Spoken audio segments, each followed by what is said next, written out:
দেখতে পাচ্ছেন গাছটির যে শিকড়গুলো রয়েছে, মূল শিকড়গুলো, সেগুলো অনেক বড় বড়। তাই খালটি অনেক বড় করতে হয়েছে গর্তটা। তার সঙ্গে যে মূল শিকড়গুলো সেগুলো যাতে বেঁচে থাকে, যাতে কোনো কারণে কাজ নষ্ট না হয় বা কাটতে না হয়, তার জন্য দেখতে পাচ্ছেন এই সাইডে খালগুলো করে দিয়েছি। তাই সত্যি গাছটি বড়, যেমন আমাদের সংগ্রহ করতে সময় লেগেছিলো, তেমনি গাছটি লাগাতেও আমাদের অনেক সময় লাগছে। কারণ আমাদের গাছটি লাগাতে আজকেই তো সময়, তার জন্য আমরা পরিশ্রম করছি, কোনো অসুবিধা নয়। আমরা চেষ্টা করছি খালগুলোকে এই করে যাতে গাছগুলো শিকড়গুলো একটা নষ্ট না হয়, তাই লাগিয়ে দিচ্ছি। দেখতে পাচ্ছেন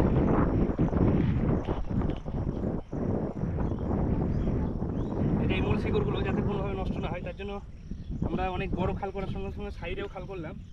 মানে গাছটিকে কোনো মতেই নষ্ট হতে দেবো না, এটা আমাদের হচ্ছে একটি সংকল্প।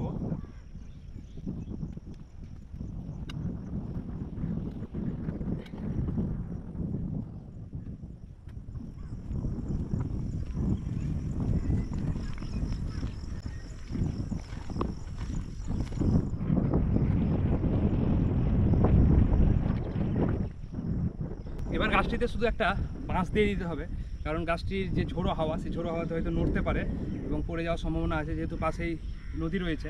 তার জন্য গাছটিতে একটা সাপোর্ট দিতে হবে। সাপোর্ট দেওয়ার পরই আমরা নিশ্চিত হব যে গাছটি এবার আশা করছি হয়ে যাবে আমাদের প্রকৃতিতে। এখানে যদি কদম গাছটি হয়, এই জায়গাতে অনেক মানুষ বসে, যেহেতু এখানে ফিল্ড রয়েছে, খেলাধুলা হয়, তার জন্য আমাদের এই গাছটির নিচে অনেকে আশ্রয় নেয়, এই জায়গাটিতে আশ্রয় নেয়, তাই এই গাছটির নিচে তারা আশ্রয় নেবে। আমাদের এই উদ্দেশ্য যাতে সফল হয়, ঈশ্বরের কাছে সেটাই কামনা করব, এবং এই গাছ যাতে বড় হয়ে প্রকৃতি যেমন জীববৈচিত্র্যকে বাঁচিয়ে রাখে, তার সঙ্গে আমাদের আশ্রয়স্থল হয়ে দাঁড়ায়। সকলকে ধন্যবাদ, সুস্থ থাকুন, ভালো থাকুন এবং এই ওয়েদারে সকলে বৃক্ষরোপণ করুন।